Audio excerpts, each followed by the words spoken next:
ایران پر فیصلہ کن حملہ اور خاک جزیرے پر قبضہ، ٹرمپ نے اعلان بھی کر دیا، لیکن اعلان کے باوجود آخری وقت پر حملہ مؤخر کرنا پڑا۔ آخر ایسا کیوں ہوا؟ کیا خاک جزیرے پر ایران کی جانب سے کوئی موت کا جال بچھایا گیا تھا جس وجہ سے ٹرمپ کو یہ حملہ ملتوی کرنا پڑا؟ اس بارے میں اظہر علی خان سے بات کرتے ہیں۔ اظہر بھائی، پورا پلان تھا، 2 دن مسلسل حملے کیے گئے، اس کے بعد ٹرمپ نے کہا جی کہ آج رات ایک فیصلہ کن کارروائی کریں گے، خاک جزیرے پر قبضہ کر لیں گے، لیکن عین وقت پر آ کر یہ حملہ روکنا پڑا۔ آخر اس کی وجہ کیا تھی؟ کیا خاک پر کوئی ایسا موت کا جال بچھا ہوا تھا جس نے امریکہ کو یہ حملہ کرنے سے روکا؟ عدیل بھائی، بالکل ایک موت کا جال ایران نے بچھایا ہوا تھا اور بہت عرصے سے بچھایا ہوا تھا۔ ایران کو یہ بات تقریباً 40 سال سے پتہ ہے کہ جب بھی ایران کی آئل نرو کو کاٹیں گے نا، آپ شہرک کو کاٹیں گے، تو آپ خارق کو اپنے قبضے میں لے لیں گے یا اس پہ حملہ کر کے اس میں سب کچھ تباہ کر دیں گے جو کچھ اس کا آئل فیسلٹی وہاں پر ہے۔ اب یہ خارق جزیرے کو ہم سب سے پہلے سمجھ لیتے ہیں 30 سیکنڈز کے اندر۔ خارق جزیرہ ایک 20 کلومیٹر کے ریڈیس میں ایک جزیرہ ہے اور یہ آئل کا سب سے بڑا ایک ہب کہہ لیں آپ، ایران کا ہے۔ آئل ایکسپورٹ 90% یہیں سے ہوتی ہے ایران کی، اور اس پہ قبضہ کرنے کا مطلب یا اس کو تباہ کرنے کا مطلب یہی ہے کہ آپ ایران کو گھٹنوں پر لے آئیں، سرنڈر کرا دیں اور معاشی طور پہ اس کی جو شہرک ہے وہ کاٹ دیں۔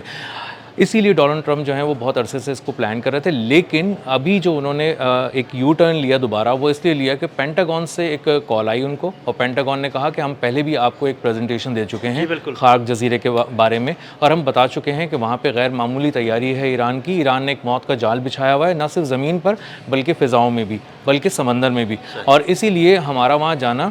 ٹو رسکی ہے۔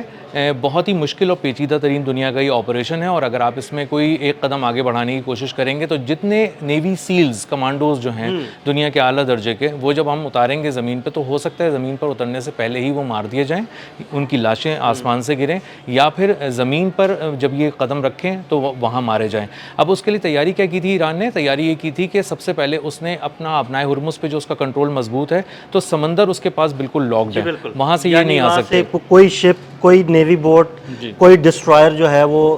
یہاں پہ موو نہیں کر سکتا آبنائے ہرمز میں یا خاک کے ارد گرد، یہ تو سمندروں پہ تو اس کی حکمرانی ہے۔ جی، اب مسئلہ یہ ہے کہ خارق پہ قبضہ کرنے کے لیے آپ کو C-130 طیارے سے یا کسی بڑے طیارے سے C-17 طیارے سے لوگوں کو گرانا پڑے گا، اپنے کمانڈوز کو نیچے پھینکنا پڑے گا، پیراٹروپرز کے ذریعے گرانا پڑے گا، اور جب وہ نیچے اتریں گے تو اس کے بعد وہ کامبیٹ سچویشن میں آئیں گے۔ اب ان سے نمٹنے کے لیے انہوں نے کیا کیا کہ سب سے پہلے آبنائے ہرمز پہ جو سمندروں پہ ان کا کنٹرول ہے، ڈرونز ہیں وہاں پہ، میزائل لگے ہوئے ہیں، مختلف قسم کے ہائپرسونک میزائل بھی لگے ہیں، بیلسٹک میزائل بھی وہاں پہ ہیں، شارٹ رینج میزائلز بھی وہاں پہ لگے ہوئے ہیں، تو وہاں سے بحریہ تو بالکل سپورٹ نہیں کر سکتی امریکہ کی۔ اب انہوں نے وہاں پہ مین پیڈز بھی وہاں پہ لے کے آئے ہیں، اور سینکڑوں مین پیڈز لائے ہیں۔ مین پیڈز کا مطلب یہ ہے کہ کندھے پر رکھ کر لانچر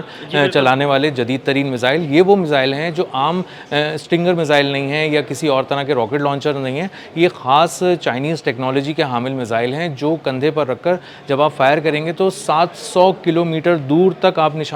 نشانہ لگا سکتے ہیں اگر دشمن کو۔ کلومیٹر بہت رینج ہے جی، اور اس میں آپ لاک بھی کر سکتے ہیں، دشمن کو دیکھ بھی سکتے ہیں، اور دشمن اپنے طیاروں سے اتنی دور نہیں دیکھ پا رہا ہوتا 700 کلومیٹر تک، تو جب آپ کندھے پر رکھ کر ایک میزائل فائر کریں گے تو اس کے مس ہونے کا چانس بہت ہی کم رہ جاتا ہے۔ اسی طرح انہوں نے وہاں پر جو سمندر پہ نہ صرف اپنی بحریہ کو مضبوط کیا ہے بلکہ انہوں نے وہاں پر مائنز بچھا دی ہیں، بارودی سرنگیں جو بچھائی گئی ہیں اس کے قریب، خارق جزیرے کے قریب، اس کے بعد ان کی نیوی کا یہاں قریب آنا۔ سمندروں میں تو ممکن نہیں تھا، لیکن کیا یہ ممکن تھا کہ کسی C-130 طیارے کے ذریعے میرینز کو وہاں پر اتارا جائے؟ کیونکہ ایرانی میزائلوں کی رینج میں C-130 طیارہ بآسانی آ سکتا ہے۔ جی ایسا ہی ہے، C-130 کو یہ پہلے بھی جو ہے وہ تنگ کر چکے ہیں، نشانہ بھی بنا چکے ہیں، لو ہائٹ پہ نشانہ بنا چکے ہیں، اور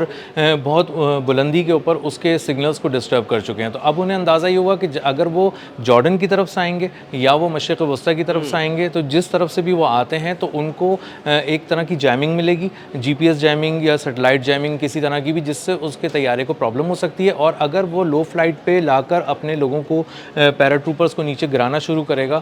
تو وہ خود بھی نشانہ بن سکتا ہے، پیراٹروپرز تو بالکل تاک تاک کے نشانہ بن سکتے ہیں۔ جو انہوں نے وہاں پہ سنائپرز تعینات کیے ہیں وہ بالکل اپنی پوزیشن کے اوپر بیٹھے ہوئے ہیں، آپ یوں سمجھ لیں کہ وہ زمین کی خاک اوڑھ کے لیٹے ہوئے ہیں۔ یعنی اگر